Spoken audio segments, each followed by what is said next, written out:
ये 5 सेंटेंसेस आपकी इंग्लिश में बहुत अच्छा सुधार ला सकते हैं। कौन से 5 सेंटेंसेस? अरे!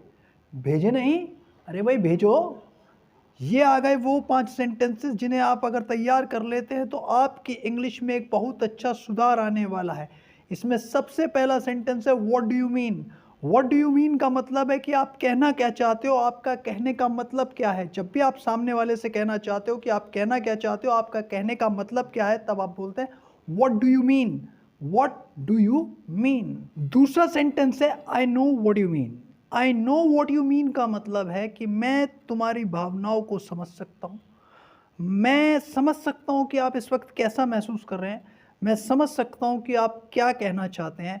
आई नो वॉट यू मीन। जब आप एक भावुक होकर के किसी व्यक्ति को कहते हैं कि मैं आपकी भावनाओं को समझ सकता हूँ, I know what you mean.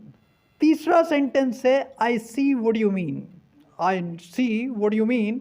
मैं समझ सकता हूँ कि तू कहना क्या चाहता है, लेकिन शायद मैं तुझसे सहमत नहीं हूँ। आई सी व्हाट यू मीन।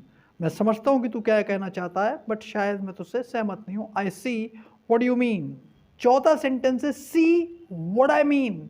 जैसा मैंने कहा था वैसा ही हुआ। देख, सी व्हाट आई मीन, जैसा मैंने कहा था वैसा ही हुआ। पांचवा सेंटेंस है that is what I mean. यही बात तो मैं तुझे समझा रहा था।